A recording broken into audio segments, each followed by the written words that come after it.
Hello বন্ধুরা, সব কেমন আছেন? আশা করছি সবাই ভালোই আছে। আজকে দেখুন অন্য একটা লোকেশনে এসেছি কাজ করতে। আর এই সাইডে দেখুন পুরো এটা একটা টানেল। এই টানেলটা হচ্ছে আপনার জল যাওয়ার টানেল। জল যাতে মানে নালা আর কি, যাতে পাতি বাংলা কথা হচ্ছে নালা। এই যে দেখুন, এই যে নালার যে যে জলটা আসছে, সেই জলটা দেখুন এই এই এই দিক থেকে আসছে, এই দিক থেকে আসছে দিয়ে এইদিকে এসে এই জায়গায় জমে বরফ হয়ে যাচ্ছে। দেখুন কিভাবে বরফ হয়ে গেছে। দেখুন রাশিয়াতে এখন যেহেতু বরফ পড়ছে না কিছুদিন ধরে, প্রায় এক সপ্তাহ মতো হচ্ছে বরফ পড়ছে না, ওই জলগুলো গলছে। এই সাইড দিয়েও আসছে কিছু জল এবং এইটার ভিতর থেকেও, জঙ্গলের ভিতর থেকেও আসছে জল। এটা নালা পুরোটাই দেখতে পাচ্ছেন। এদিকে পুরোটাই দেখুন এই যে জল, এই যে জল দেখছেন, এই সাইডটা ধারে ধারে চলে যাচ্ছে সাইড দিয়ে। আর মিডিলে জল যত সম্ভব যাচ্ছে, কারণ এই যেহেতু এই জায়গাটায় জল উপরেই আছে, তলা দিয়ে জল যাচ্ছে, উপরে পুরোটাই বরফ। আমি তো দেখলেন যে আমি এই সাইড থেকে পায়ে হেঁটে আসলাম, ওই জায়গায় ছিলাম দাঁড়িয়ে। প্রচণ্ড স্লিপ আছে, শক্ত যেরকম আছে স্লিপও সেরকম আছে। কারণ এই কোম্পানির এত ভারী ভারী, দেখতে পাবেন কোম্পানির এত ভারী ভারী বিট, মোটা মোটা জুতো, তাও গ্রাহ্য করছে না। আস্তে আস্তে কোনো রকমে গেলাম, দিয়ে এই সাইডে দেখুন। আর ওই দিকে সব ছেলেগুলো সব বরফেই ঘুমাচ্ছে। আমাদের খাওয়া দাওয়া বেশিরভাগ দিন এই সামনে বরফের মধ্যেই হয়। দেখুন ওরা সব ওই বরফের উপরে সব শুয়ে পড়েছে, মোটা মোটা ড্রেস পরে আছে। খুব একটা অসুবিধা, কিন্তু খাবারের অসুবিধা হচ্ছে, কারণ জল নিয়ে আসছি, জল ঠান্ডা হয়ে যাচ্ছে, যে কোনো খাবারই প্রচণ্ড ঠান্ডা হয়ে যাচ্ছে। জল তো খেতেই পারছি না, এমন একটা অবস্থা। অনেকটাই কষ্ট আছে। আপনার সপ্তাহে মোটামুটি 1-2 দিন করে এমনি স্টেশনের গায়ে কাজ হয়। আর বেশিরভাগ দিনই এখন আমাদের রেল চেঞ্জ করছে। রেল চেঞ্জ করার জন্য আমাদেরকে নিয়ে এসছে,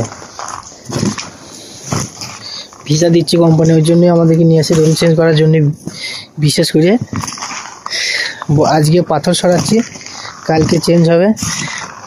কালকে দেখাবো আপনাদেরকে কিভাবে রেল চেঞ্জ হয়, পরের ভিডিওতে হয়তো। আর এই সাইডটা দেখুন, এই দিকটা দেখুন,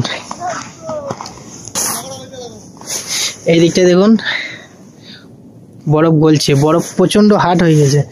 এই যে বরফগুলো দেখছেন, এরপর পুরো হার্ড হয়ে গেছে, কারণ আপনাদেরকে আগেই বললাম 10-12 দিন ধরে বরফ পড়া নাই। আর এভাবেই রোদ উঠেছে, কত সুন্দর রোদ উঠেছে দেখুন,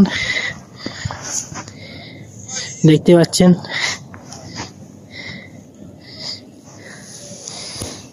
থেকে এখনো লোক নিচ্ছে অনুব্রত। আমরা যারা ধরে এসেছিলাম বলছিল আরো লোক নিচ্ছে, আসলে আসতে পারবেন, যোগাযোগ করে দেখবেন, যদি আসার চেষ্টা করেন। এইরকম একটা পরিস্থিতি, কাজ কিন্তু এইভাবে বাইরেই ফাঁকা খোলামেলা জায়গাতেই করতে হবে। ঠান্ডার জন্যই সমস্যা, কাজও অনেকটাই হচ্ছে আর কি,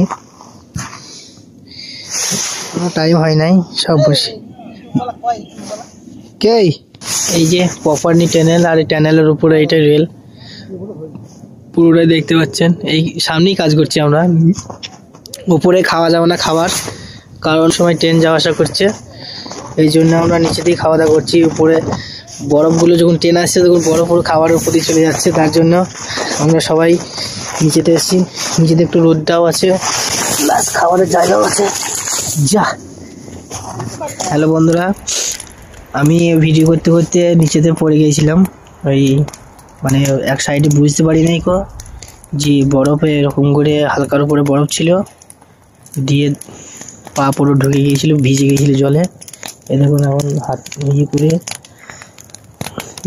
জুতোটা সেঁকছি। দেখুন পুরো ঠান্ডা হয়ে গেছে, দিয়ে ভিডিওটা বন্ধ করে দিয়েছি, কারণ প্রচণ্ড ঠান্ডা লাগতে লেগেছে, পুরো পা ভিজে গেছে। এখন বরফে আগুনে করে এখন বরফ সেঁকছি, অবস্থা খারাপ, পা পুরো ঠান্ডা হয়ে গিয়েছিল, আগুন জ্বালিয়ে ফের দেখুন কত কষ্ট, ভিডিও করতে গিয়েও কষ্ট। বেশ ভালো থাকবেন, আমার চ্যানেলটি একটু সাবস্ক্রাইব করবেন, এই আর কি আর বলার।